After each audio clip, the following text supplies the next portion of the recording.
Dude, Luke, the printer's still busted, man. What the fuck?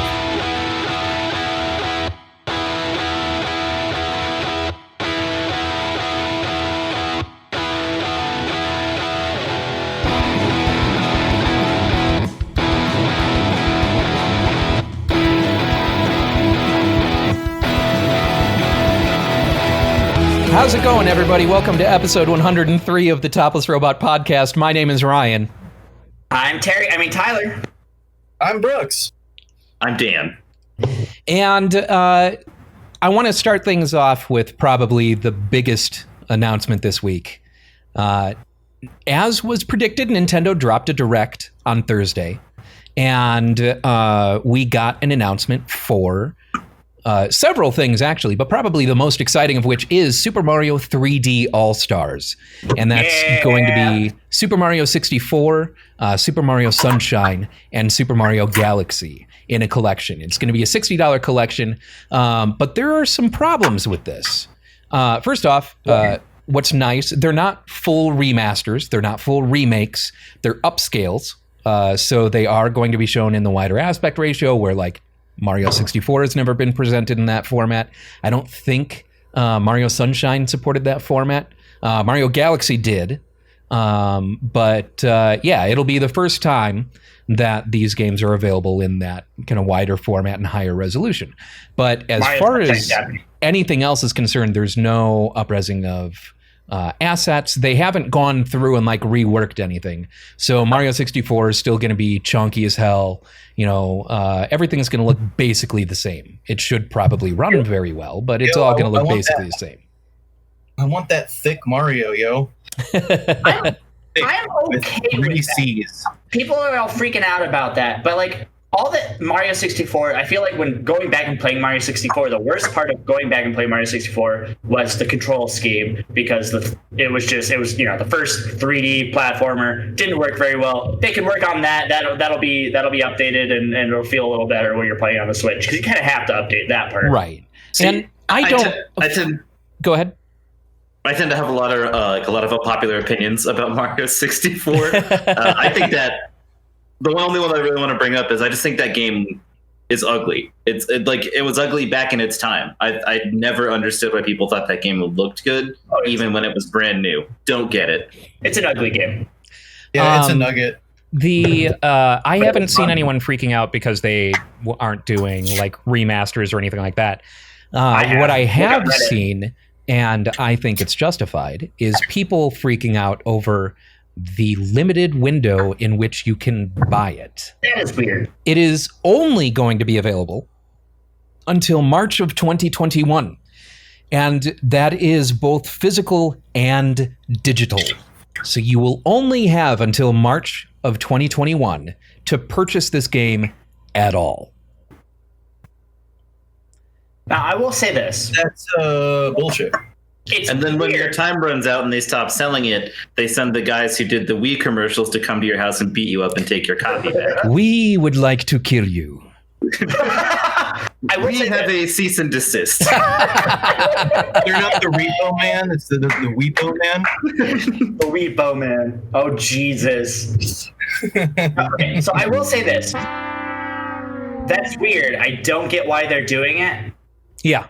Other than maybe trying to create that like whole idea of, you know, like the scarcity, which Nintendo seems to like to do. Like, oh, look, it's hard to find this thing. And then like down the road, physical copies of it will be worth $1 billion and whatever. All this is doing is furthering that whole people buying as many things as they can so they can sell them later. And it's you know, the publicity for Nintendo and whatever. But as far as I have seen a lot of people like freaking out, like, oh, like, okay, that's just gonna stop the resell. Like, they're never gonna bring down the price of the game and whatever and all that kind of bullshit. Nintendo doesn't do that anyway. Like, you can buy pretty much. a new game on the Switch. Like, the game from the first week of launch is still $60, and Nintendo never lowers the price of its games. Like. They're getting a little better about it with time on the Switch. Like, the Switch eShop is getting some decent discounts every now and then. Yeah, and sometimes you'll have pre-order discounts of a couple of bucks. And then occasionally you'll see something pop up on some spring sale or something like that. They're starting to do kind of seasonal sales, but they're not as deep discount, and you don't see the games see a permanent price drop over time like you do with other publishers. Mm-hmm. I also do wonder if it's just, if they say that it's going to be a timed release, I kind of wonder if it's going to be like a timed release for just the collection, and then after that we get like we have to buy each of the one separate or something like that. That would be a weird strategy, because then, I mean, so the collection is $60. So figure they, piece it out, then you're buying each game for $20 or $15 or something like that. That seems like it would be a weird strategy. What they would do is, what they'll do is just make each one more expensive. So they're, instead of being like $15 or $20, they're like $25. Yeah, that's what I was kind of thinking. Like it would be more expensive. Like it's a timed bundle. Yeah, I don't know, because especially the way they're pushing it's like, this isn't the first All-Stars we've seen. There was Super Mario All-Stars on the Super Nintendo. And those games were never made available in the state that they exist in, on that cartridge separately. They're only available in that. And they run within that thing. So I don't know that this is like 3 separate games in the way that it's built, right? This is not necessarily 3 separate games. This is one game that includes 3 games that have been previously released. So and my other thing is too, like if it's physical and the digital stopping in 2021, does 2021, like when we hit that date, does that mean that they stop producing new copies, or it's gone? Like they're gonna pull them from the shelf? Like I would expect so. It's about that. I don't know if they're gonna like mandate that retailers only have X amount of physical copies, but I also feel like that's probably gonna mean there's gonna be less physical copies anyways, because the retailer's not gonna want to stock that if they're not gonna get their money out of it, Well, I mean, think of it in the context. I've seen a number of people equating it to the Disney Vault, where Disney's been doing this same kind of shit for fucking ever. So it's not like it's unheard of, and stores are have had to deal with this kind of limited release window in the past with Disney. So I don't think it's going to be a very complicated thing. I have pre-ordered it, and I'm looking forward to playing it. Yeah, and as far as the good parts of it, I cannot wait to play Super Mario Sunshine on my fucking Switch. I cannot wait. I cannot fucking wait. I want it now. Yeah, of the 3, actually, of any Mario game, Super Mario Sunshine is the one that I have played the least. Mm-hmm. It's so fucking good, dude. It's such a good game. It'll be interesting. Something that Spawnwave brought up in one of his videos is he doesn't know how they're going to do the control scheme, because the triggers on the Switch are not analog triggers. So in Sunshine, you could do a partial press and still run around and shoot, or you do the full press and you're stuck in place, right? Like and you can aim. So I'm wondering, they're going to have to make modifications to the control scheme in order to accommodate the Switch controls. Could be they're just going to make a peripheral, your Super Mario Sunshine branded GameCube controller for your Switch that you must purchase. Or it's like the fucking ring, the Wii. The more you Other things things, has some kind of motion sensing to it, where it's like if you have the things up, it's like the more you bring it down, the harder you're like shooting the water or something. Yeah. As much as that would fuck with my brain, that would actually be kind of fun if you could actually use the ring to squeeze water out. It would be pretty neat. It would be pretty neat.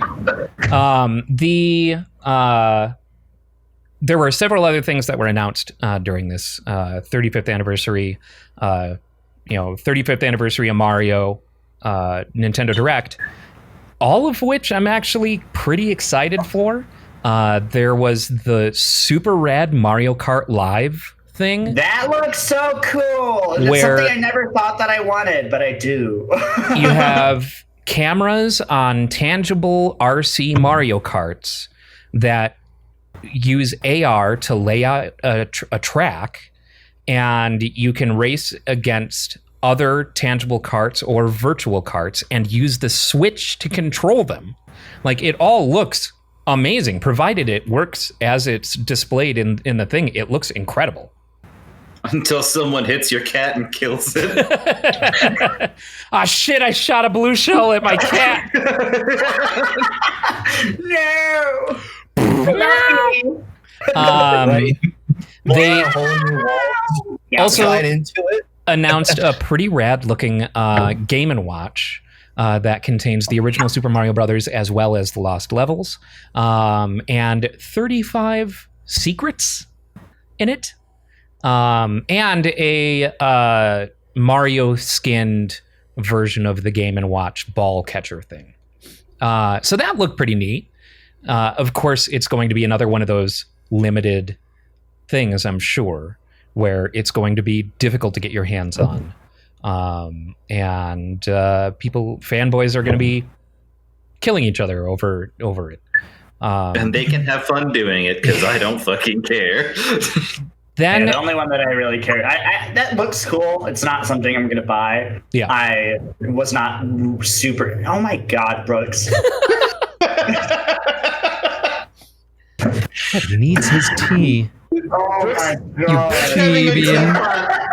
Brooks having a teapot on hand should not be something that distracts you in the middle of you speaking. The three of us are having a podcast. Brooks is having a tea party. It's always a tea party in my pants. Oh, that was the most Brooks thing I've ever seen.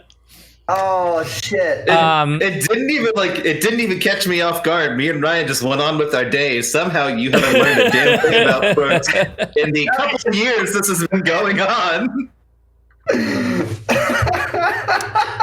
Another thing that was announced last week. Okay, I'm sorry. I was not here. It just, it caught me off guard because I was feeling like crap, and now I'm back. I'm feeling in good mood, and that was funny. Continue, Ryan. Another thing that was announced was Super Mario 3D Land plus Bowser's Fury. I don't think Bowser's Fury is anything that has been released before. Like, I don't think it was part of. And actually, I think it's not Super Mario 3D Land. It's Super Mario 3D World. Because one of them, Land, I think, is the 3DS, and World, I think, is the Wii U. World was really fucking good, too. Yeah. Both of them were great. Yeah, I love World. That was one of those great games on the Wii U that I felt like was kind of overlooked a little bit. And so here we have another case of Nintendo kind of making it ever pointless to own a Wii U at this point. Like, there are the few of us who owned a Wii U and have already enjoyed all these games. And now they're like, look, we know all 13 of them. We fucked up with the Wii U. So all these games you missed, we're just going to squeeze them onto this much more successful console. To be fair, like they already announced defeat when they launched a new console 3 years into the Wii U cycle. God, was it 3 years? It was fairly short. Like, it was not very. Because the Wii U was announced in 2012. Yeah, when did the Wii? And then the Switch came out in 2017. Okay, it was 5 years, but still, that's a fairly short release or fairly short console window considering. Yeah. A pretty short life cycle, considering often, I know Sony tends to, like, their internal rules are basically a 10-year life cycle, and they'll release the next generation at 8 years, and but the previous system will basically be supported for a total of 10 years. And I think that tends to sort of be the industry standard for home, like, set-top box consoles. And I mean, yeah, it was the same thing. Kind of, yeah. Nintendo Wii release that came out in 2006, November 2006. So yeah, the GameCube was also seen as a failure, and that was 5 years. Maybe it just felt like it was a short release window because Nintendo has different. Because that's two out of three consoles that had pretty. And GameCube came out in 2001. Yeah, so 2001. So it sounds like Nintendo's just been on a 5-year cycle. And yeah, Wii was, that was a 6 years with the Wii. All right, never mind. It felt like a small release window just because, or small cycle because of everything else. The only thing Nintendo's always been marching to the beat of their own drums, so that they're not on par with all of the other companies makes sense. The only thing that they haven't stuck to like that kind of regular cycle with is their handhelds, because they have forever been the only contender in the arena. You know, like even when Sony tried to go up against them, you know, like they released the 3DS, didn't bat an eye, or not the 3DS, released the DS, didn't bat an eye, and just sat on the DS forever until the 3DS. Well, to be fair, they did the DS, then they did the DSi. DS Lite. Right. DS Lite, then DSi, yeah. And they'll do several variations on a theme. DSi actually had games that only worked on the DSi that didn't work on the. But those were only downloadable titles. Were they? Oh, Yes. Okay, I thought they did. I never had the DSi. That was what I skipped. So I had skipped the DSi as well. I recently bought the 25th anniversary Mario DSi XL because I missed out on the DSi. And it's a great little system. I heard it was fun, and like Pokemon Black and White came out on that one. Yep. And people love Black and White. Oh, bye, Dan. There was a version of Black and White that was DSi specific. But Black and White also came out on DS at large. With the DSi, the main selling point of it was they had an eShop, and you could download and install games that were exclusive digital titles. And that was the first time that they ventured into that in the handheld space. It didn't really, like, you kind of see the beginnings of what they did on the 3DS with the way that, like, it runs and the interface and the dashboard and shit like that. But for the most part, it's really simple, really dumb, kind of system. And now that eShop is totally done. Like it's completely down. So if I wanted to play DSi titles, like DSi specific download only titles, you couldn't buy them. I couldn't buy them. I think some of them are made available on the 3DS, but I can't remember correctly. Mr. Driller, the 3D, the DSi one is, because I bought that. Yes, like a couple months ago. So I know at least some things came over from the DSi to the 3DS. But if I want to play any DSi titles that didn't, the only option is to hack a DSi. Which I'm in. Is super simple right now, like incredibly simple right now. Because they stopped supporting it in 2012. The last firmware to come out on the DSi was 2012. I actually, just speaking of DS, I just kicked up my new 3DS. And I downloaded Pokemon Crystal because I got really nostalgic and a little bit drunk.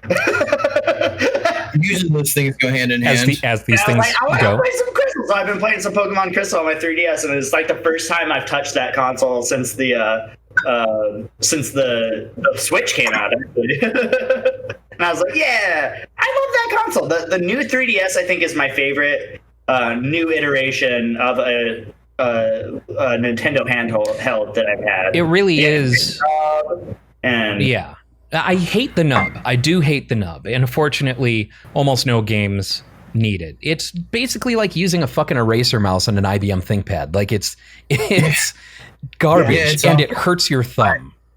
It's why I sold Metal Gear Solid 3 on that. I bought it because I was excited. I was like, oh man, portable Metal Gear Solid that isn't one of those terrible PSP games. Sign me up. But then I had to use it fucking nub the entire. I sold it immediately. Yeah.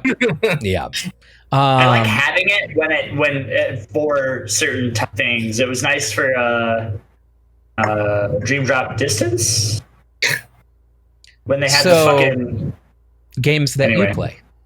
Yeah. I marched to my own beat as well, Ryan. That's why I like Nintendo. I'll even vouch for Dream Drop Distance anyway. That was a good fucking game. You can fight me and Tyler on that one. It was actually pretty good.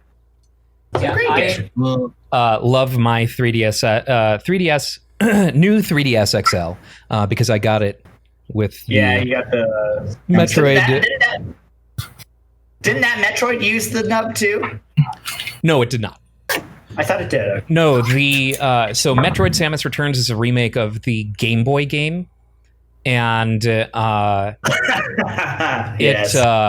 so that it's a 2D. Okay. Side. I wasn't sure if it used the same. It is not a Metroid Prime title. I love Metroid.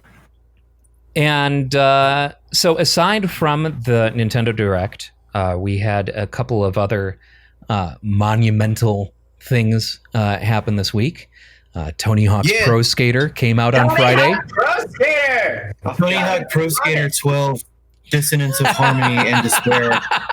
I am so unbelievably angry that this is the time that I still have no computer because I would have been playing it the moment it came out. It is fucking killer. I have yet to play it. It's the first game that I've bought day one in quite a while.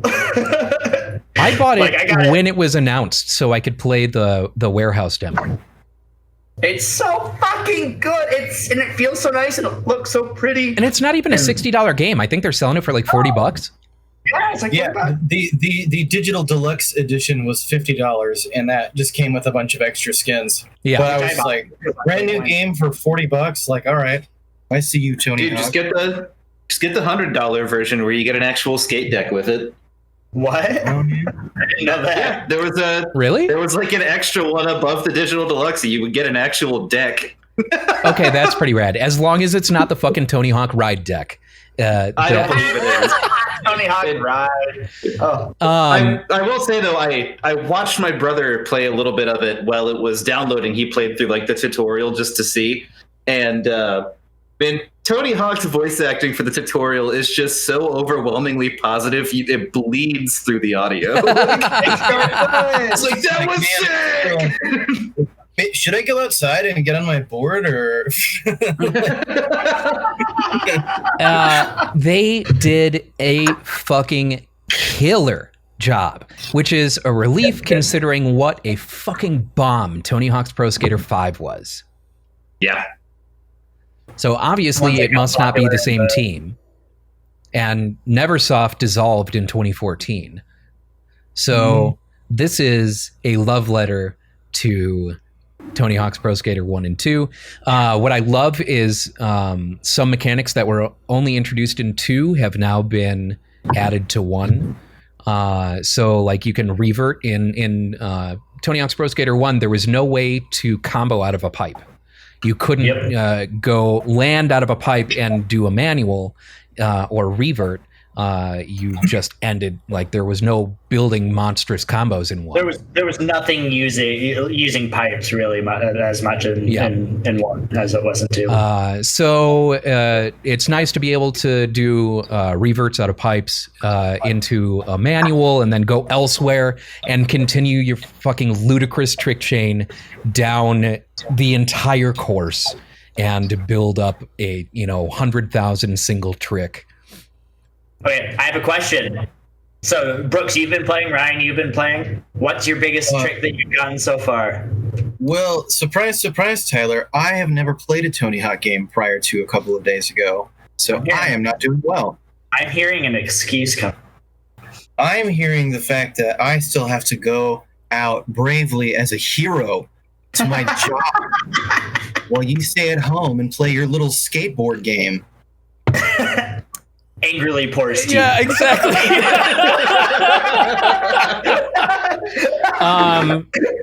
I have honestly felt kind of don't know, out of practice. Because it's been a long time. Like, I mean, wait, really? A game that you haven't played in over a decade? I think the last time that I was playing that regularly was on Dreamcast, and it was in 2001. Wow. So I think my current highest single combo is 146,000. Okay, you beat me. Mine was 98. I got 98. That's weak. I know. You're both Mine is weak. Look, I miss the days of, back in the heyday when I was playing it on Dreamcast, I used to, start a trick at the start of the timer, and the trick wouldn't end until I wanted it to. The timer would run out. I'm still doing the trick that I started at the top of the timer. And that was so much fun, but I am super rusty, super rusty. I was sitting on the couch with Zeke because he got it on, I think, like Friday night, and we messed around with it for a little bit.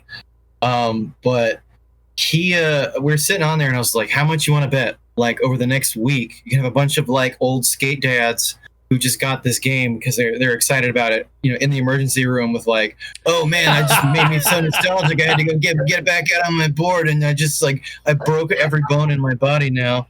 But that Tony Hawk game is pretty great. I'm not gonna lie, I always liked watching X Games and watching watching the skate competitions and all that shit. I mean, surprise, have no coordination. And I owned a skateboard growing up, and I tried so hard to be good at it. I was bad. I was very, very, very bad at skateboarding. And honestly, there's actually one moment I remember. It's the only moment that I've ever sat there and like, my dad just showed me up. I got a skateboard for like a new skateboard for Christmas, and I just was like getting really frustrated. I'm like going around my cul-de-sac on my skateboard, falling off, trying to do a kickflip, couldn't do a kickflip, trying to just like move on the skateboard, not doing well. And my dad just jumps on it and like fucking like grinds on a goddamn curb. And I'm like, I just got mad. I went inside and played video games.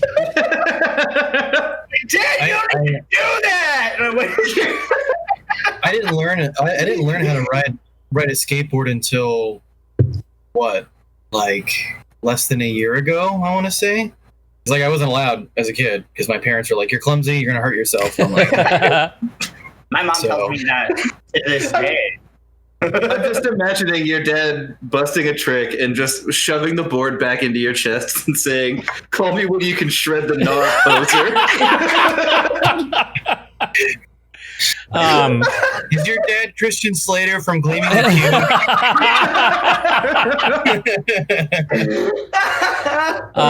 I remember in middle school using my skateboard to get around town in Gainesville, Florida.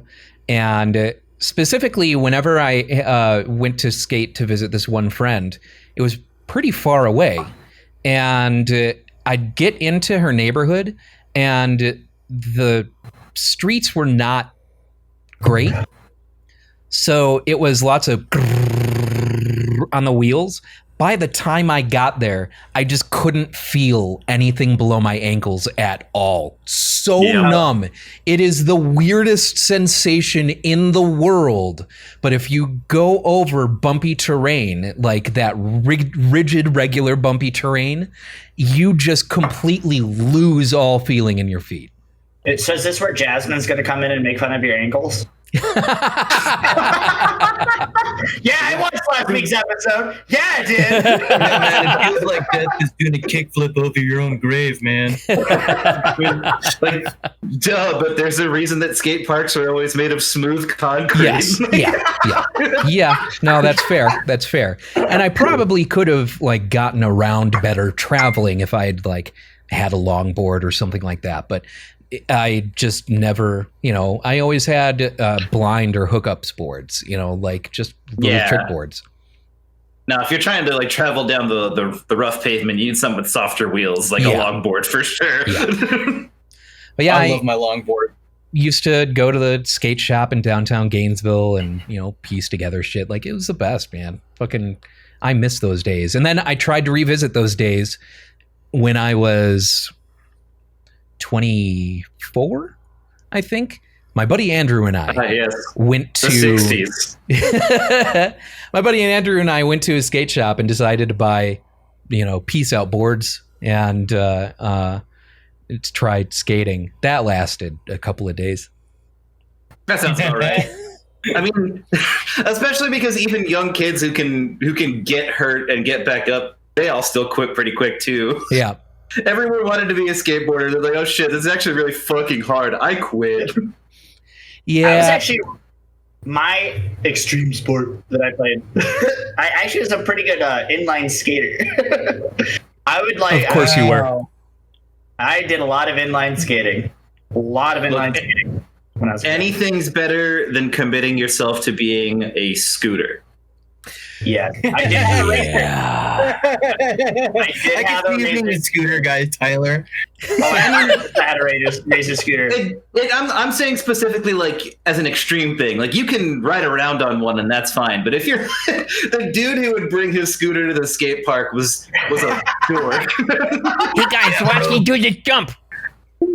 Hey, all I'm saying is nothing is more painful than accidentally racking your fucking ankle with a razor scooter thing. Like razor scooters are the lowest on the pole.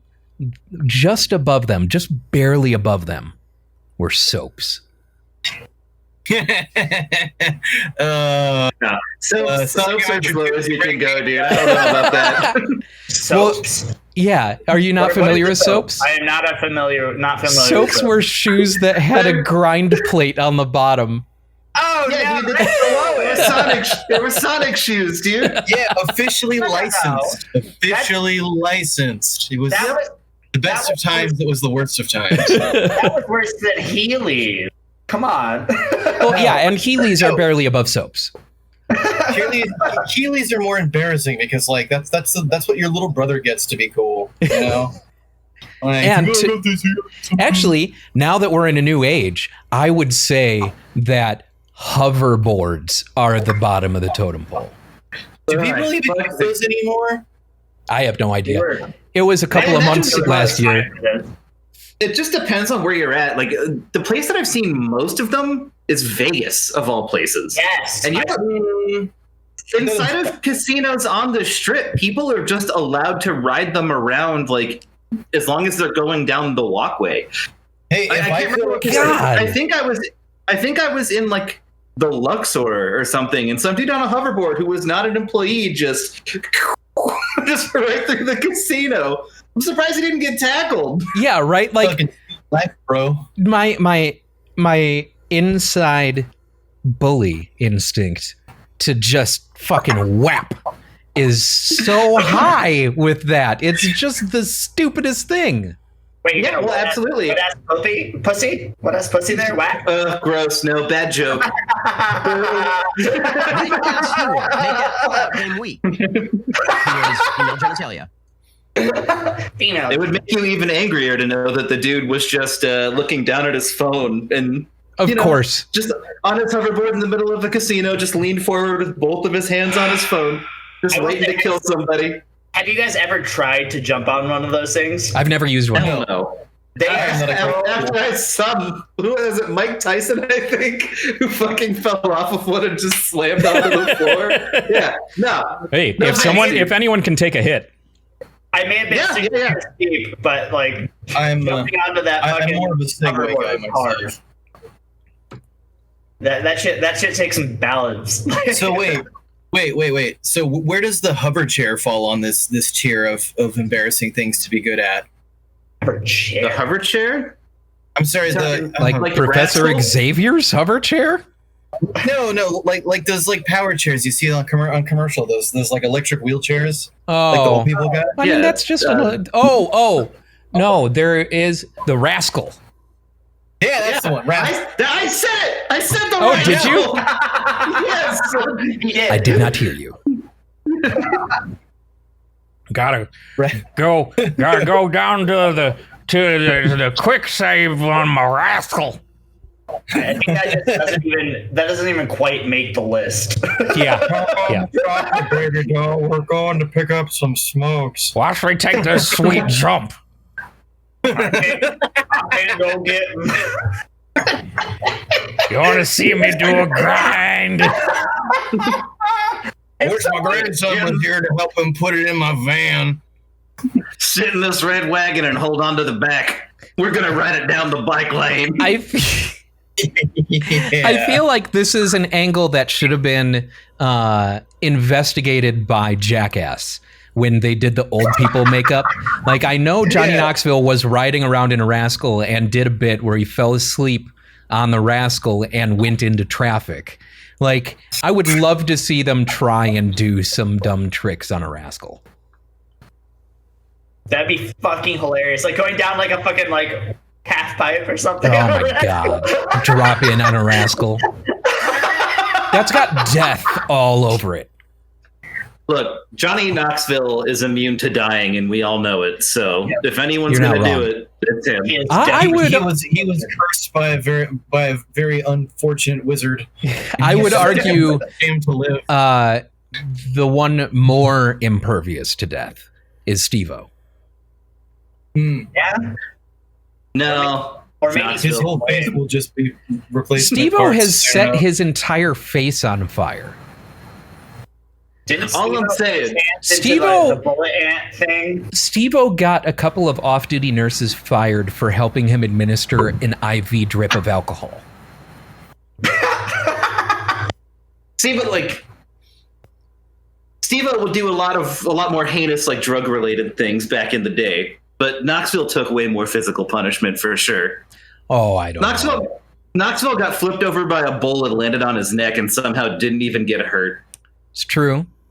That's very true.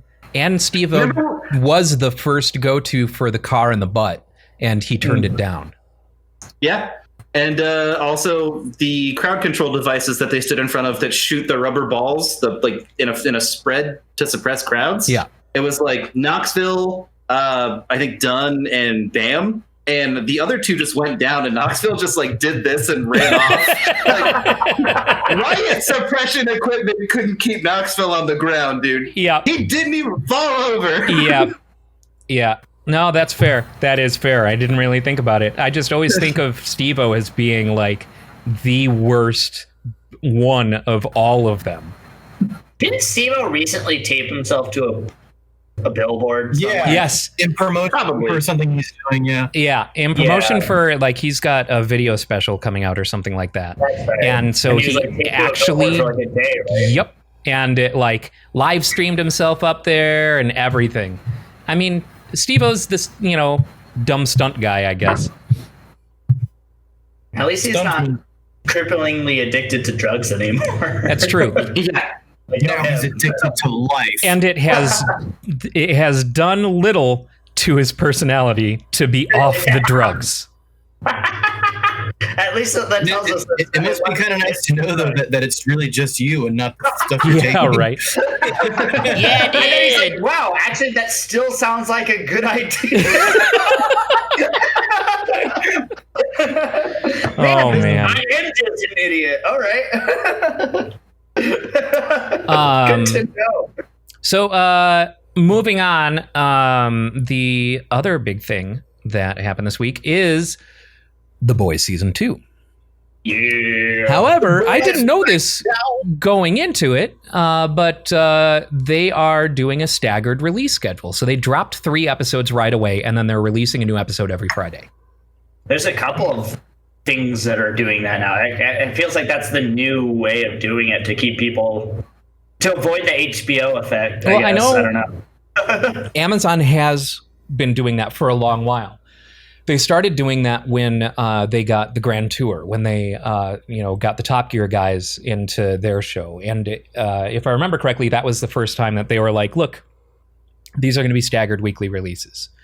Well, it's like you're creating an event with that, like, a ritual that you're going to do every week, as opposed to, like, I'm going to take this, like, weekend and I'm going to watch this whole show. It's like, no, every Friday I got to go, watch this whole show. this new episode of this show comes out, I got to go see it. Sit down. It's really nice. We have never seen it before. We've never seen it. Yeah, it's almost like TV never existed. The reason that streaming does as well as it does is it lets the viewers watch under their own terms. And I feel like that is a step in the wrong direction. I don't know. I feel like it's actually I think it's a good middle ground. I'd rather them do the 3 and then, do the weekly than just continue just always doing weekly. Sure. No, and yeah, I'll agree with that for sure. But I would say that my preference is just put it all out. My preference is too, because we both have very similar viewing habits. It's like we want to watch it all at the same time. Yeah. But like I think that it's as far as I think that with everyone's ability to pay attention to things, like it makes sense to do the weekly to kind of like make sure that people aren't just like signing up for your service, watch it for a night and then cancel. Then have more than one selling thing. You know what I mean? Like that makes sense for a burgeoning, service. Like that would have made sense for Quibi, but honestly, I don't think that anything would have saved Quibi.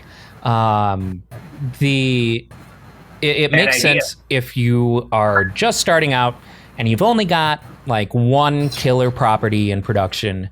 Stagger it. Yeah, absolutely stagger it. But that's even that is not going to keep people from waiting until you've already released everything and then doing their free trial after everything was already released. So I do wonder if they would be able, I guess it's all done, right? Like they've completely wrapped filming. They're not making any new extra work. Absolutely. Yeah. Yeah, I guess I don't know. I get the logic behind it, but at the same time, yeah, I'm kind of in the same boat where it's like I wish it was just all out so I could watch it all at the same time, because I'm gonna do that anyway. I watched the first episode. Actually another one that just released too that's doing the same thing was Raised by Wolves. And I saw you and Kaylin talking about that. That's an HBO Max thing, right? Yeah, HBO Max. Which, oh my god, fucking watch it! It's incredible. It's Ridley Scott. That's not always the greatest thing. But it's good Ridley Scott. It's okay. Weird, it's creepy, it's bloody, it's super hard sci-fi. It's not it's not fantasy sci-fi. It's not like other shows.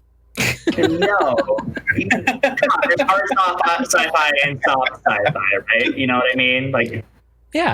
Kind of like how there's, movies and regular Star Trek. there's hardcore porn and softcore porn. I mean, exactly. There's this one, hard and soft everything.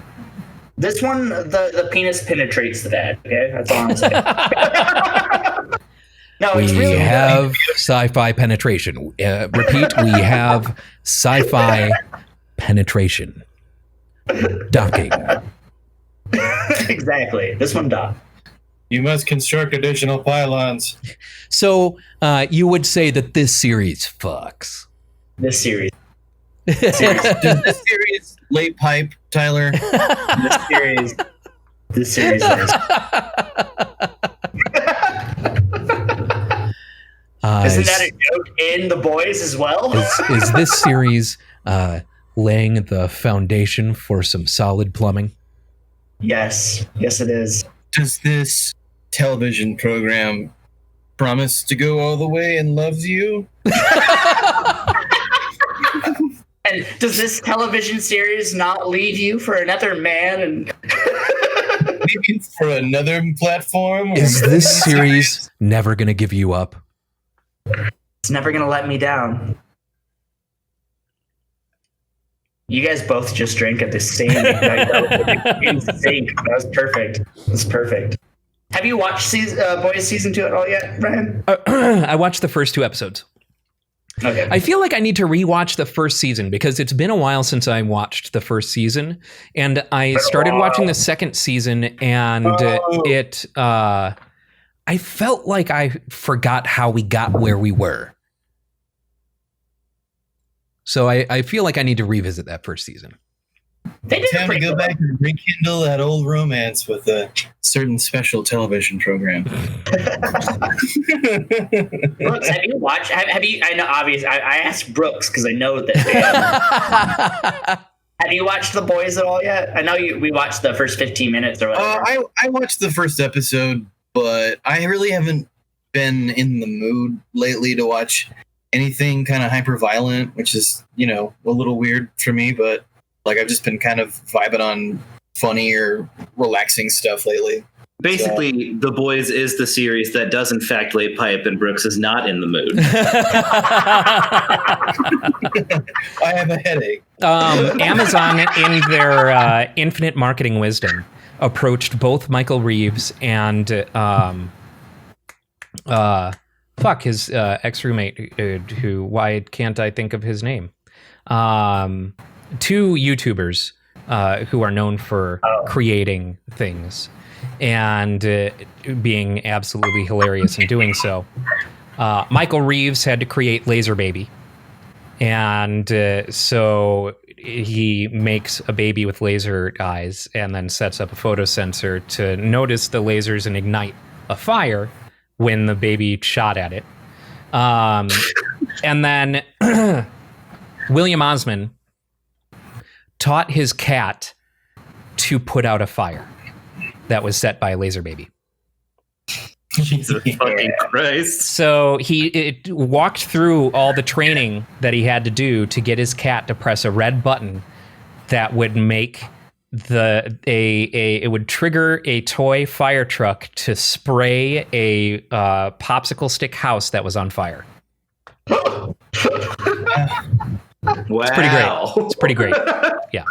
Bunch of slackers that don't have to go to work every day. That's what that sounds like. Or that's their jobs. Amazon sponsored the videos. How much do you think Amazon paid for them to do that? I don't know about the rainforest or anything like that. They're on the internet. That's not a real job. The I don't see them pulling on themselves up by their bootstrings. bootstrings. It's straps, dumbass. Everyone laugh at Tyler now.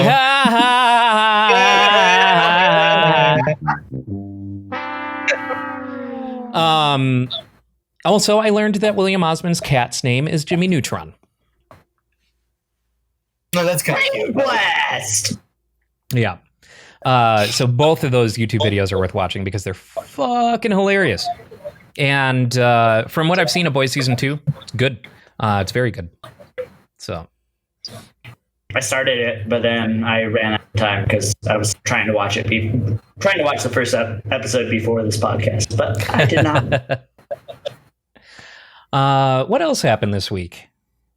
Oh, dude, have you guys seen the reviews for Madden 21? Yes. No. What is this? If you pull up the reviews for Madden 21, and its average rating is 1.3. Whoa! Where on like Metacritic? So Metacritic got a 63%. GameSpot and IGN gave them 6s, but the actual user reviews have been almost overwhelmingly 1 star. People are Google users 14% liked Because this video game. It's the same. Oh, the game. user score on Metacritic is 0.2 based on 4,447 ratings. Yep. And it's not even people complaining that it's the same game necessarily. They are complaining about that. But this is something that they're complaining about on top of that, where the game is just unbelievably glitchy. Think like almost as bad as what happened with the wrestling game from the other year. Oh, yeah. Yeah. To the point that it is as unplayable as it is uninspired. Yep. And NBA 2021 is getting, or 2K21 is getting the same fucking thing. Like, they both, it's almost like giving one company the ability to be the only one that can make a game about a thing is not a good thing.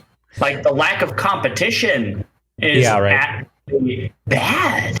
Well, Yes. and I was waiting to see how long this was going to take, because sure, most people only care about like I can play sports game and build sports team with my favorite players. Okay, cool.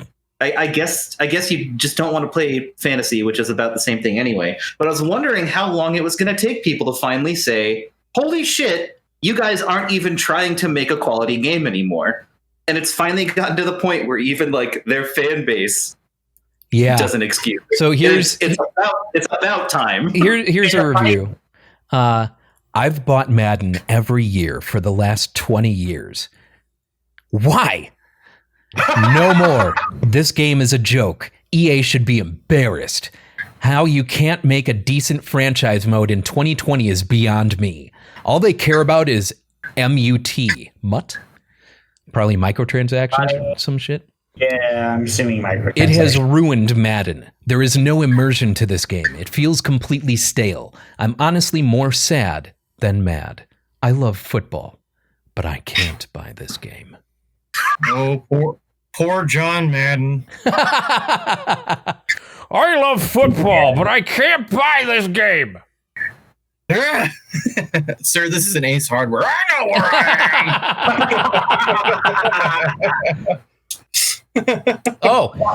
am. So this was an interesting announcement. So you guys know WWE wrestlers have been doing a lot outside of wrestling to like stay relevant, and I think like the things that they've done outside of wrestling, like streaming and coming up with their own little shows. I know a couple of them do like a collectibles show where they've stopped at Collectors Marketplace here in Phoenix a number of times and shot there, and I think it's fucking rad. And if anything, it has served well to bring an audience that wasn't otherwise interested or familiar with wrestling over to watch wrestling. Yes, Tyler, go on. Sorry, no. The audience not interested in wrestling, and then you said to watch wrestling, and then I just lowered. So go to the Antiques Roadshow. Vince McMahon has issued a new rule stating that WWE superstars can no longer engage with outside parties, which includes platforms like Twitch and Cameo. Vince held a call with talent, letting them know that WWE owns the real names of talent and not just the character names. Do they though? Yeah. Do they though? A letter was sent out Thursday telling talent that it is imperative that they promote and protect the brand in every conceivable way. Talent was told they have 30 days to stop engaging with third parties, the letter in question stated. Some of you are engaged with outside third parties using your names and likenesses in ways that are detrimental to our company, McMahon wrote. It is imperative that these activities be terminated within the next 30 days by Friday, October 2nd. Continued violations will result in fines, suspension, or termination at WWE's discretion. These actions are said to be necessary in WWE's rebuilding process as they enter the next phase of WWE's growth. Fucking bullshit. Gonna be pretty funny when they all switch over to that new wrestling organization, whatever. AEW. Pretty much. I know I'm going to be tuning in on Tuesdays because Danny and I were talking about that yesterday at work, and I had no idea that I could actually like watch something other than that on TV. So I actually have something to look forward to on real TV for once. And AEW is like ad serving like a motherfucker, like NBA, MLB, everything, like all of the major sports series, organizations that like every single broadcast. Just there's at least 4 or 5 AEW ads. Yeah. Every commercial break. It's fucking insane. AEW seems to be doing well for themselves and growing at a very good rate, which is good because WWE hasn't had competition since they bought WCW. Yeah, and it's crazy too because it's like finally someone else comes around that's like, oh hey, maybe we should take care of our wrestlers, and like pay them a decent wage and give them like decent health benefits and stuff like that. Yeah. Gee, I guess Vince McMahon didn't think that that would sell very well. Yeah. Wouldn't it be really funny if like all of the WWE wrestlers just completely quit and went over to AEW? Like, how funny would that be? Like, That'd be amazing. I wonder, I would imagine that there are probably stipulations in their contracts that prevent that from happening. I would expect that there's probably a non-compete on breach of contract for a set period of time. So what would they do? Like, they would not be able to have a job if they left WWE for a set period of time. I just wonder. I wonder how much the penalty would be there. Like, would they sue them for a certain amount of money? Yeah, I don't know. Time. I'm not sure. But I know that like poaching used to happen all the fucking time when WCW and WWE were two separate entities. And, it happened all the fucking time. I guess, I don't know if it's just been since like WWE bought WCW or what, but it seems like for the past like 20 fucking years, there's been nothing going up against WWE. I don't know if they like made modifications to their contracts to make them like more tight or what, but yeah, I feel like if you're with WWE, you're with WWE or you're not wrestling. I kind of wonder if there is like some kind of fine or like they get sued or whatever. If AEW will just be like, "Hey, we'll pay your fee." Yeah, right. It'll be like the way cell phone carriers try to be competitive. It's like, "Hey, if you come to us, we'll cover your early termination fee." It's half the reason I left Sprint went to T-Mobile. I was like, Sprint, you suck. Oh, it's going to cost me $300 to leave. And T-Mobile's like, hey. What I think is interesting is AEW, if I remember correctly, has an old WWF wrestler, has Bubba Dudley. Chris Jericho. Chris Jericho's not with AEW, is he? Chris Jericho is still doing stuff for WWE. Chris Jericho hosts a wrestling podcast for WWE, doesn't he? Nah, Pretty sure though yeah, it says Christian Jericho. He might be a reason why Vince McMahon. Okay, yeah, he is with AEW. Interesting, but he does have a podcast. I guess that I always just assumed that it was affiliated with WWE. Isn't Brandy Rhodes also a wrestler that used to be in WWE? Or sounds familiar. She used to be in WWE as well. Now she's in All Elite Wrestling. Yeah. Man, this is the most I've ever talked about. I haven't really paid attention to wrestling in 20 years. Like I paid attention when D-Generation X was still a thing and Triple H was, I don't know, it was interesting. And Mick Foley is fucking amazing. And if you read some of the autobiographies of some of these wrestlers, especially Mick Foley, it's fucking incredible. It's seriously cool shit.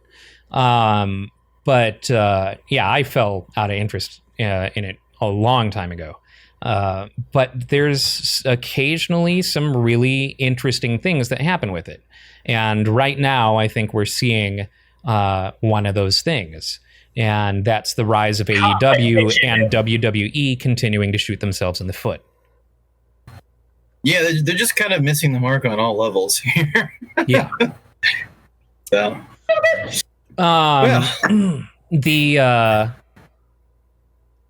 There was something I was going to say. One last thing that I had to say about. Oh yeah, kind of on the same topic.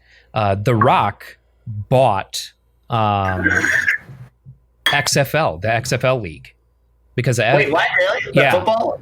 XFL because XFL had to cancel their season. They were coming back. They had to cancel their season because of Rona, and so they were going bankrupt. And The Rock bought XFL. Know that. Yeah.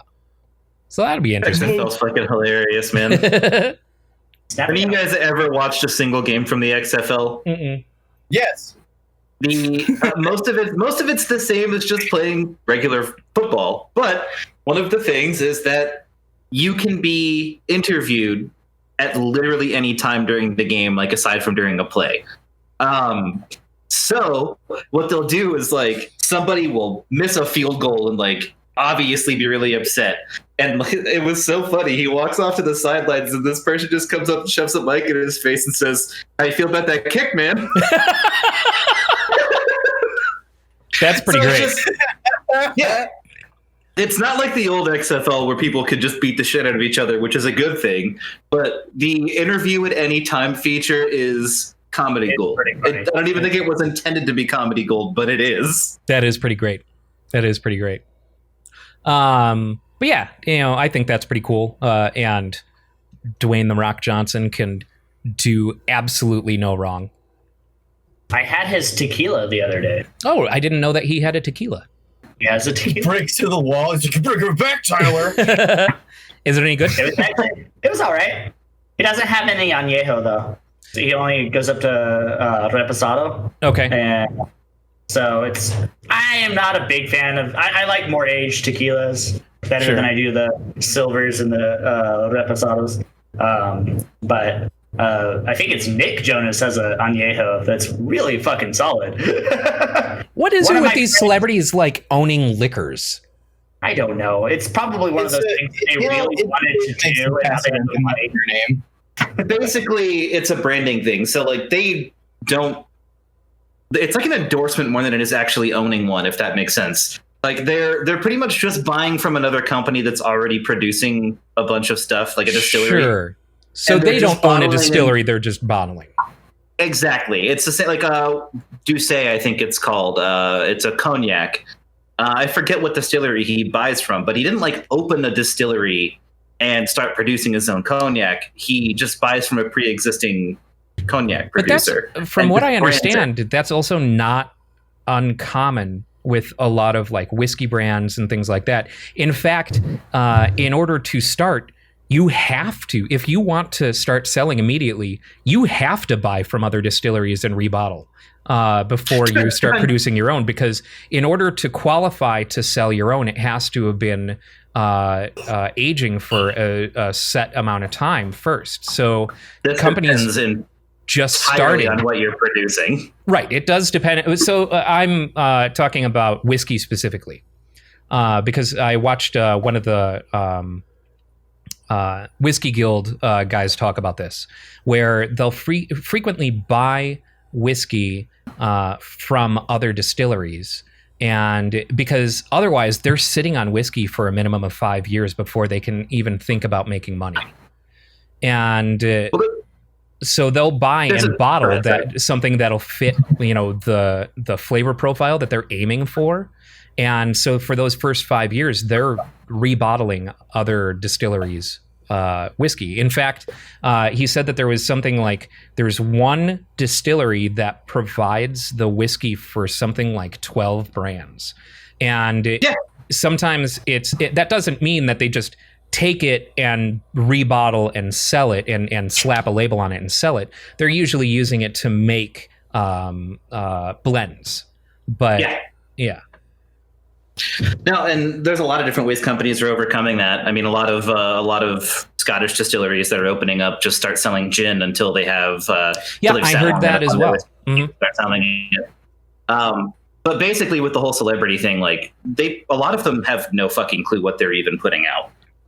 This is even less impressive than a new distillery that's buying and blending from pre-existing distilleries. This is just celebrities going, "I want a fancy bottle with my name on it." Like that overwhelming mediocre whiskey that I will say this Drake bottle has his name attached to. I cannot remember. I think it's Virginia Black or whatever, but that whiskey is not good. You sure it's like I feel like one of the exceptions to that is Nick Offerman's Lafroig. Or that's not Lafroig. That was Lagavulin. Yeah. But that's the thing. Like that's just Lagavulin putting his face and his name on something. Yeah. That's not Nick Offerman's whiskey. It's clearly still branded Scotch. Right. It's clearly still branded Lagavulin. But it makes me wonder what the case was with Ryan Reynolds' Aviation gin, because he sold that And I don't know if it's just like he sold the brand, or if it was a distillery that he is selling. I'd be curious to know. But as far as gin goes, I wouldn't be surprised if he opened his own distillery for that, because gin has a quick turnaround. Well, I think so. Aviation existed before Ryan Reynolds owned it. He bought it and then sold it. He bought it, did his marketing magic, and then sold it. And it's actually funny. They recently released a thing, a little short video promo on Twitter, where he's like, the marketing machine version 7.8 is now complete. And then he starts kind of glitching out and shuts down. So, yeah, I guess he did his job in being Ryan Reynolds.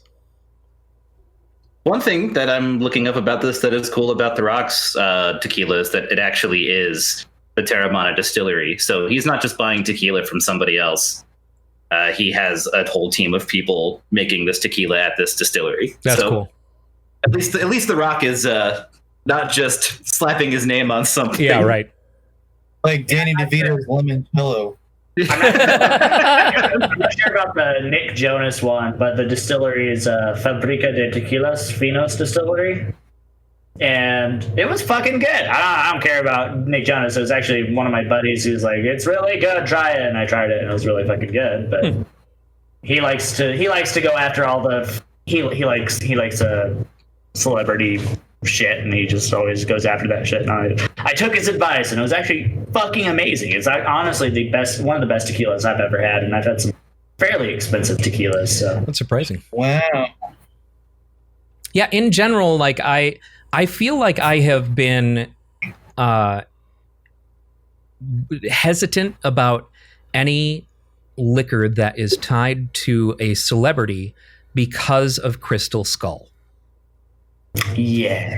That Skull vodka is gross. I don't even think it's gross. I just think it's overpriced, and also Dan Aykroyd's fucking crazy. I think it's a little gross. That stuff tastes like nail polish. It's not good. It's not good.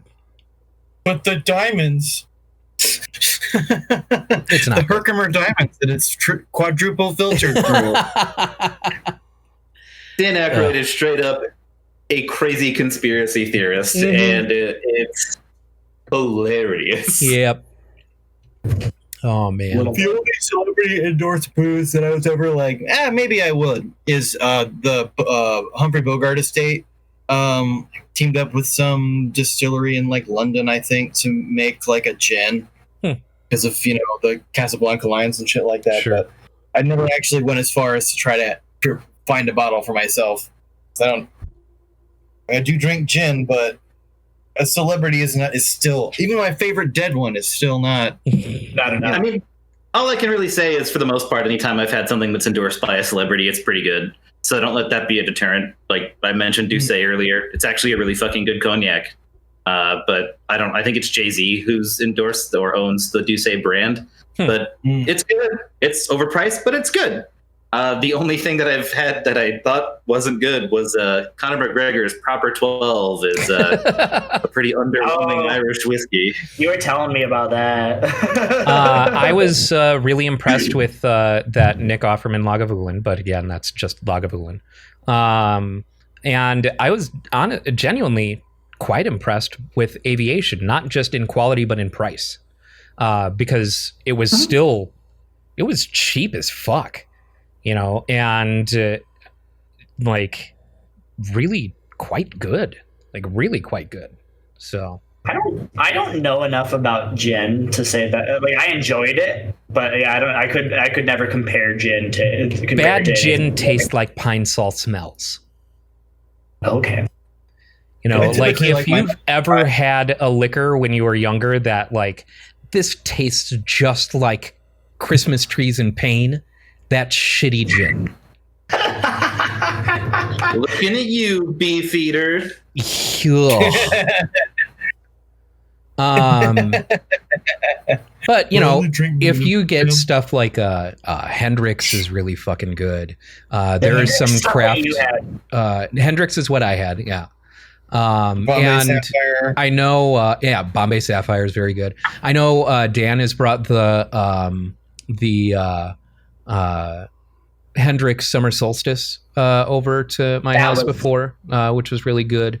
I think that's my favorite gin that I've ever had. Summer Solstice. Yeah, absolutely. And there are some craft gins that are outstanding. There's a craft distillery in Madison, Wisconsin called Yahara Bay, and their gin is some of the most complex floral gins I've ever had in my life. Really, really good. But we're talking all kinds of liquor now and going down these. The episode technically ended probably like 10, 15 minutes ago. Oh shit. There's a reason I was trying to be silent, because this is a topic I can go on forever. Surprise, surprise, the alcoholic has some opinions on alcohol. Not opinions, not just opinions. I actually know a lot about the industry, and those are facts. That's a rock fact. Bartender first, like you didn't have to go straight for the alcoholism. Jeez. Well, I mean, our audience definitely knows Dan as the alcoholic. That's true. I was just trying to be nice. There's nothing wrong with calling Dan an alcoholic. He is a self-identified alcoholic. That's true. I know what I'm about, son. One thing that, I mean, there's not a ton to talk about with it, but it's worth noting before we sign off here. Mandalorian Season 2, October 30th. Yep.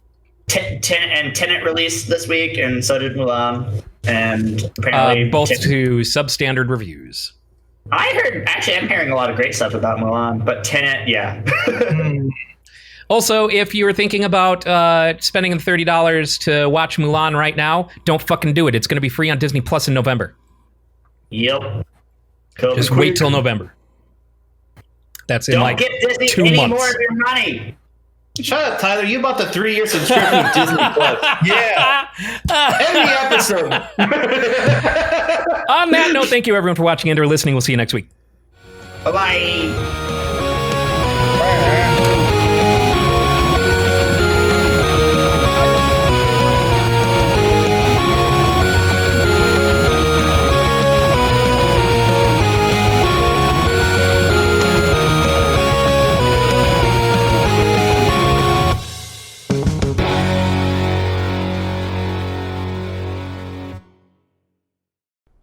Subscribe.